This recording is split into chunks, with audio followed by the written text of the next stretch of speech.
지금 번원 통화를 그렇게 대폭 증발을 하면 초인플레이션이 오고 그러면 정권이 무너질 수도 있다. 근데 그 상업 차관을 제공받은 나라들이 하나같이 지금 외환위기 늪에 빠져 있거나 종합적으로 지방 정부의 부채를 이렇게 검토해서 대책을 세워야 되는데 구두 정책이 성공을 못 하잖아요.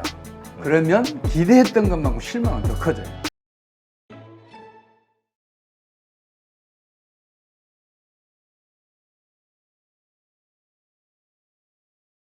네, 오늘 모신 분은 경제 파국으로 치닫는 금융위기 책의 저자시죠? 최용식 소장님 모셨습니다. 안녕하세요. 안녕하세요. 네, 지금 요즘 돌아가는 현상이 좀 글로벌 경제 여러 부분이 삐걱대는 부분이 있는 것 같아요. 몇 개월 전에 이제 우리 소장님 모시고 금융위기가 올 수밖에 없는 여러 환경들에 대해서 말씀하셨는데 어쨌든 지금 거시적인 경제 지표들이 그와 유사한 일들이 벌어지고 있어서 이 부분을 어떻게 보시는지 궁금해서 한번 모셨습니다. 일단 요즘 가장 크게 문제가 되고 있는 게 그 중국의 문제인 것 같아요. 부동산 기업들의 연쇄 디폴트 우려, 뭐 경기 침체에 대한 우려. 어제인가요? 그제 며칠 전에 그 0.1% 금리 인하를 사실상 했지만 시장에서는 좀 실망한 분위기인 것 같습니다. 이 전체 상황 어떻게 보시나요? 며칠 전에 비구이한 채권이자 지불 못했다고 보도가 떴었잖아요. 네. 그리고 바로 엊그제 또 흥다그룹은 이제 미국에서 파산 신청을 했고, 그 밖에 이제 신화오션 등 다른 건설 회사들도 지금 유동성 위기에 시달리고 있다는 얘기들을 많이 해요. 여기에다가 부동산 시장에 그 자금을 투자했던 그 중주그룹의 국제 신탁이라는 회사가 있어요. 이 회사가 지금 부도 위기에 처해 있거든요. 그래서 이런 여러 가지 사정을 봤을 때 건설업계 전반은 물론이고 지금 중국의 금융 시스템 전체가 그 위기 속으로 빠져들고 있는 거 아닌가 하는 그런 생각이 들어요. 네. 이런 상황에서 이제 중국 인민은행이 이제 기준금리를 1% 낮췄는데 과연 이게 효과가 있을지 0.1%. 조금 의문이 많이 듭니다. 네. 0.1%. 그러게요. 그러니까 다들 뭔가 좀 기본적으로 금리 한 0.25였나요? 뭐 이렇게 기대했던 것 같은데 그거보다도 못한 그런 정책이 나와서 이제 실망하면서 이제 외국인 투자자들이 또 홍콩에서 빠져나가는 항생에서 그런 일들이 좀 있었는데 어떻게 보세요? 이게 일단 기본적으로 중국 정부가 우리는 공산당이기 때문에 관치금융 뭐 여러 가지 그 중앙 통제적 그 파워 이런 것들로 이런 위기는 쉽게 잠재울 수도 있다 이렇게 생각을 했었는데 이번 어려울까요? 그게 한계에 온 것 같아요. 기준금리 0.1% 낮춘 것 가지고는 지금 현재 진행되고 있는 소위 말해서 신용 파괴 원리의 작동을 차단해내기는 절대적으로 부족하다. 왜냐하면 신용 파괴 원리가 작동을 하기 시작하면 신용 승수배만큼 경제 내의 유동성이 수축되는 효과가 나타나거든요. 네. 그렇다면 번원 통화를 대폭 직접적으로 증가시키는 게 그 신용 파괴 원리 작동을 차단할 수 있는데 이게 지금 중국이 무서워하는 거는 과거에 청나라 말기나 또 1950년대나 중국이 그 초인플레이션으로 엄청 시달렸었거든요. 사실은 그 국민당 정부가 무너진 것도 그 초인플레이션 때문에 무너졌거든요. 네. 그래서 지금 번원 통화를 그렇게 대폭 증발을 하면 초인플레이션이 오고 그러면 정권이 무너질 수도 있다. 이런 두려움이 깔려 있는 것 같아요. 물론 지금 세계 경제학계는 물론이고 중국에서도 신용 파괴 원리의 작동을 받아들이지 않고 있어요. 그러니까 적절한 그 대책을 펼치지 못하고 있는 것 같아요. 근데 지금처럼 경기도 부진하고 그리고 그 금융위기가 비록 물밑에서지만 급속하게 진행될 때는 번원 통화를 대폭 늘려서 일단은 신용 파괴 원리의 작동을 차단해 놔야 되거든요. 그런 다음에 이제 다른 여러 가지 종합적인 처방을 해야 되는데 그 1차적인 처방부터 지금 중국이 못하고 있는 것 아닌가 저는 그렇게 보고 있습니다. 네. 일단 못한다. 그러니까 할 능력이 없다라는 거와 인위적으로 어떤 의도하에 안 하는 것과는 좀 다르잖아요. 근데 일단 그 소장님은 중국 정부가 지금 할 수 없는 상황으로 보시는 거군요. 아이, 당연히 그래요. 지금 사실은 지금 중국이 공산당 혁명을 성공시킨 가장 근본적인 원인도 당시에 초인플레이션이 벌어졌었고 민심이 국민당 정부를 이제 이탈하면서 그 민심의 힘을 얻고 이제 그 공산당 혁명을 성공을 시킨 거거든요. 그걸 누구보다 잘 아는 공산당 정권이 초인플레이션으로 갈 위험이 조금이라도 있는 그 통화 증발, 이거는 결사적으로 안 하려고 그럴 거예요. 근데 그 사람들이 지금 모르고 있는 게 뭐냐면 경기가 부진해지잖아요. 그럼 일단은 신용 승수가 줄어들어요. 그리고 그 다음에 그 통화의 유통 속도가 대폭 줄어들어요. 그래서 경제 내에 통화량이 그 대규모로 줄어드는 그런 현상이 나타나거든요. 이런 때에 본원 통화를 증발을 하면 물가 불안은 안 일어나요. 근데 그 경제 원리를 모르니까 괜히 초인플레이션을 미리 경계하는 거죠. 그래서 지금 통화는 증발하지 못하고 금리만 0.1% 살짝 낮춰서 대응하고 있는데 이게 좀 잘못됐다고 저는 보고 있습니다. 그렇군요. 왜냐하면 일각에서는 그동안 이제 그 중국 경제의 어떤 고성장을 이끌었던 것이 또 중국의 그 부동산이었잖아요. 이쪽의 산업 성장. 여기에 버블이 낀 것을 중국 정부도 인정을 하고 이것을 좀 꺼트리려는 작업을 하는 과정에서 일어난 일이고, 그리고 이것을 일시적으로 그걸 막기 위해서가 아니라 계속 그 기조를 유지하기 위해서 의도된 이렇게 그러니까 경착륙 이런 거 아니냐, 이런 시각도 있더라고요. 그렇게 볼 수도 있어요. 이제 공산당 정권이라는 게 그렇잖아요. 그 평등을 가장 정책 목표에 첫째에 놓고 있잖아요. 근데 부동산 투기가 일어나면 빈부격차가 극단적으로 벌어지잖아요. 그렇죠. 거기다 집 없는 사람들의 박탈감은 더더욱 커지고, 이제 이런 것 때문에 부동산 투기에 대해서는 거의 죄악시하거든요. 근데 그게 터졌어요. 이미 벌어졌단 말이에요. 벌어진 것은 벌어진 것이잖아요. 그렇죠. 그러면 그 벌어진 것에 대한 처방을 해야 되는데, 이제 이제 그때 부동산 투기가 일어났을 때의 사회 분위기, 여기에 지금 휩쓸려서 차후 처방, 추후 처방을 지금 제대로 못 하고 있는 것 아니냐, 저는 그렇게 보고 있어요. 그렇군요. 그러니까 아무리 의도가 그랬다 하더라도 지금 이런 벌어진 현상을 수습할 중국의 능력이 안 된다. 근데 중국이 이거 수습 못하면 이건 세계 경제 위기로 갈 수 있다, 이런 얘기를 많이 하시던데요. 그럼요. 흔히들 그러잖아요. 이제 미국 위안 사태를 두고 리만 브라더스 사태에 비유하기도 해요.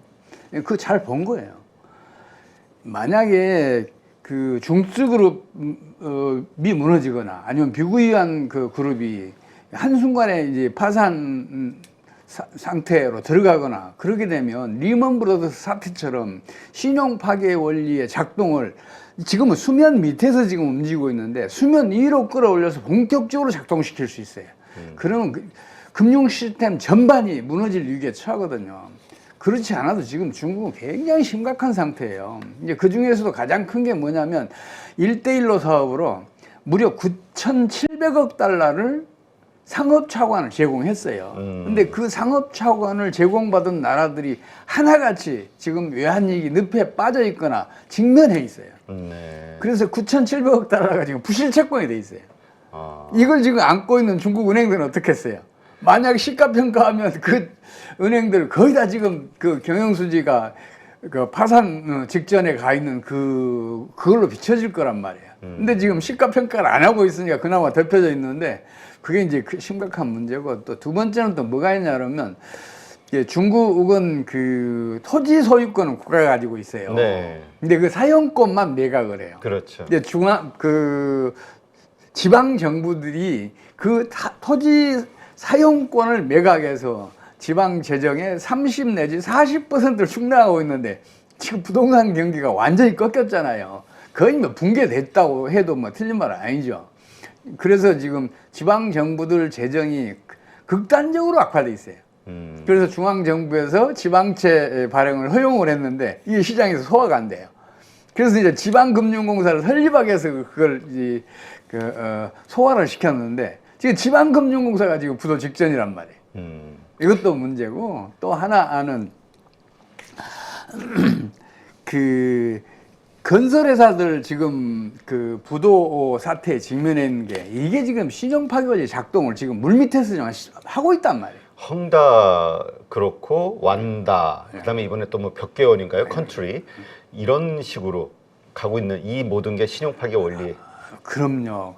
이게 이제 특히 부동산 같은 경우에는 이게 그 통화의 성질을 가지고 있어요. 가치 저장 수단의 기능도 가지고 있고 또 교환 수단의 기능도 가지고 있어요. 이 두 가지 기능을 가지고 있는 게 그 부동산인데 부동산 가격이 떨어지면서 그리고 거래량이 줄어들면서 이 통화의 기능을 거의 못하게 된 상황이고 그 규모가 완전히 위축된 상태잖아요. 네. 그렇다면 중국 내 전체의 유동성이 급격하게 위축되고 있다고 이렇게 봐야 되거든요. 그러면 그 유동성 수축이 신용파괴 원리를 작동하고 있다 이렇게 봐야 되는데 아직 이 경제 원리가 세계 경제학계에는 물론이고 중국에서도 잘 안 알려져 있어요. 그러니까 그 적절한 대응을 못하고 있다고 봐야죠. 네, 그렇군요. 아까 먼저 언급하신 그 지방정부 부채, 뭐 여러 언론마다 워낙 중국 데이터들이 좀 믿을 수 있는 게 별로 없어가지고 그렇긴 합니다만 지방정부 부채가 일경에 달한다 이런 이야기도 있더라고요, 뉴스들도. 아마 그보다 더 클걸요. 그래서 지금 뭐 275조인가 얼마 뭐 투입해가지고 뭘 말씀하신 그런 것들을 해결하기 위해서 투입했다고 하는데 부채 규모에 비하면 아주 작은 것 같아요. 지금 아마 중국의 중앙 정부는 물론이고 인민은행 그러니까 그 이제 중국의 중앙은행이죠. 인민은행이 함부로 지금 화폐를 찍어낼 수 없는 이유도 거기에 있을 거예요. 얼마만큼의 재원이 필요한지를 몰라요. 얼마만큼을 투입해야 지방 정부의 그 부채들 이거 해소될지 이거 가늠이 안 되니까 그런 것 같아요. 지금 그 지방 정부들도 그 중국은 지방 정부들을 경쟁을 시켜요. 누가 더 성장률이 높으냐, 얼마나 더 저 일자리를 많이 창출했냐, 이거를 평가해서 이제 인재도 발탁하고 이제 지방 정부 평가해서 거기에 대한 정부 중앙 정부 지원금도 내려보내고 그렇거든요. 그러다 보니까 통계를 교묘하게 이렇게 조정해서 조작해서 그 지방 정부들의 부채를 이제 최대한 그 적게 보이게 하고 있는데, 근데 이제 그런 게 어디에서 드러나냐면 그 지방 정부 어느 한 곳에서는 그 소방대원들 그 월급도 못 줘서 데모하고 뭐 하는 게 신문에 나오고 그러잖아요. 네. 그게 비일비재하게 일어난단 말이에요. 지금 아마 종합적으로 지방 정부의 부채를 이렇게 그 검토해서 대책을 세워야 되는데 그게 불거지면 또 이제 그 경제 불안 심리가 커지잖아요. 그래서 그것도 못 하고 있는 것 같아요. 그러니까 이번에 금리 0.1% 찔끔 문제는 아주 복잡한데 찔끔 0.1% 내린 게 결국은 이게 다시 좀 파격적인 거 썼다가는 저 부동산 가격이 다시 오를까봐 겁내서 그랬다 뭐 이런 시각들도 있더라고요. 그 측면이 없는 건 아니에요. 근데 지금 중국은 지금 당장에 그 청년 실업률도 21% 넘어가고 뭐 등등 해서 또 중앙 정부는 물론이고 지방 정부까지 지금 재정 수지가 극단적으로 악화돼 있고 그러니까 경기를 회복시키는 게 급선무예요. 근데 그 급선무를 해결을 해야 되는데 그 방법이 안 보이는 거예요, 지금. 어떻게 해야 될지 몰라서 그 쩔쩔매는 그런 상황이 아닌가 싶어요. 네. 그래서 정말 말씀하신 대로 중국 무슨 부동산 관련 기업들의 이 파산으로 인한 자산 손실, 금융권, 중국 금융권들 거기에다가 말씀하신 1대1로까지 하게 되면 이거 만약에 그 장부를 그 지금 시가로 조절하게 되면 장부가액이 아니라 지금 시가로 하게 되면 확 줄어드는. 아이 그럼요. 그러니까 이게 지난번에 SVB 사태 같은 게 딱 그거잖아요. 미국채를 맞아요. 현실화했을 때 미국이 확 터졌던 것처럼 중국도 그럴 가능성이 있다. 숨기면 숨길수록 그거는 점점 커져요. 우리 암도 그러잖아요. 우리가 모르는 사이에 크잖아요. 이런 문제들도 숨겨놓으면 모르는 사이에 커져요. 그래 이제 더 크게 이제 사태를 키우는 거죠. 네. 지금 상황이 그래요. 그렇군요. 그래서 뭐 하여튼 그 많은 전문가들이 중국 정부가 그 해결책으로 이 방안을 잘못 내놓으면 더 큰 위기에 빠질 수 있다. 뭐 이런 경고들도 하긴 하더라고요. 맞습니다. 그래서 지금 함부로 지금 못 움직이는 것 같아요, 중국이. 지금 이 지방 정부 부채 결국은 근데 또 이런 시각도 있습니다. 어쨌든 정부가 해결해 줄 수 있는 거 아니냐. 중국 공산당이 뭐 금융권 다 국영 은행들이고 하니까 거기에 대한 기대 이것도 버려야 될까요? 중국 경제는 이제 물론 중앙 정부가 강력한 통제 체제를 구축하고 있기는 해요. 근데 경제 자체는 이미 시장 경제로 전환이 돼 있어요. 그 시장 경제에서는 여러 변수들이 서로 상호작용을 해요. 그래서 어느 한 경제 지표를 잘못 건드리면 이게 전반적인 다른 그 지표들까지 악화시키는 그런 일들이 벌어져요. 그래서 이제 중국이 여러 차례 그런 시도를 했어요. 어떤 경제 지표 하나를 개선을 시켜보려고 했는데 엉뚱하게 다른 지표에서 그 악영향이 나타나고 막 이런 일이 막 벌어졌었거든요. 그래서 지금은 지금 어쩔 줄 몰라 하고 있는 그런 상황이 아닌가 싶어요. 이번에 저 브릭스 회의에 참석한 시진핑이 그랬다고 하더라고요. 그 파도를 헤치고 그래도 계속 전진할 것이다. 걱정하지 마라. 뭐 이런 분위기였다는데 이거는 정치적 수사로 봐야 되나요? 사실은 그 경제는 자기 실현성이 굉장히 높아요. 그러니까 국민과 기업이 경기가 살아날 것 같다고 믿으면 경기가 실제로 살아나요. 정부가 자꾸 그걸 강조하면 국민들은 그럴 수도 있는데 이렇게 되는 순간에 경제는 살아날 수가 있어요. 근데 문제는 뭐냐면 그 구두 정책이 성공을 못 하잖아요. 그러면 기대했던 것만큼 실망은 더 커져요. 그리고 그 실망이 커지면 그 역작용을 한단 말이에요. 이제 불신이 생기니까. 그래서 오히려 더 나쁜 결과를 내는 경우가 많아요. 그래서 그런 얘기는 함부로 하는 게 아닌데 그러니까 자꾸 낙관적인 얘기. 미국이 대공황 때도 그랬잖아요. 그 당시에 이제 후보 대통령이 국민 여러분 걱정하지 마십시오. 두세 달 안에 경기는 정상화됩니다. 이런 얘기를 했는데 안 되니까 그 다음에 상무장관, 재무장관 또 뭐 다른 장관 연달아 나와서 2달 내에 실업 사태는 해결됩니다. 뭐 그런 얘기를 꾸준히 해요. 한 3달에서 4달에 걸쳐서 그 얘기를 하거든요. 그게 성공했으면 최고의 구두 정책이었어요. 근데 성공하지 못했어요. 그 다음에 어떤 일이 벌어졌겠어요? 국민들의 실망감이 커지니까 그 실망감이 자기 실현성을 이제 촉진을 한 거죠. 그래서 경기가 급속하게 후퇴를 해요. 그래서 그 구두 정책은 함부로 쓰는 게 아니에요. 아주 위험해요. 네. 지금 중국에서 말씀하신 그 신뢰, 불신 이런 것과 관련해서 좀 조롱을 받고 있는 것 중에 하나가 청년 실업률 같은 이런 데이터들 이런 거를 이제 발표하지 않겠다. 이것 때문에 다들 어이없어 하더라고요.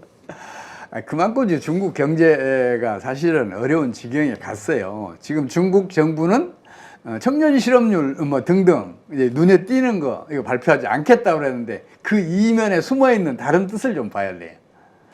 중국의 그 성장률이 1분기 4.5%, 2분기 6.3%라고 중국 정부가 발표를 했어요. 네.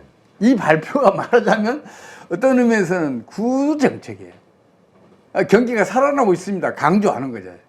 정책 당국이 이 통계를 통해서. 그러면 경제 심리가 호전돼서 그 영향으로 경기가 살아날 수 있어요. 이제 그렇게 해서 이제 통계 조작을 좀 한 것 같아요. 네.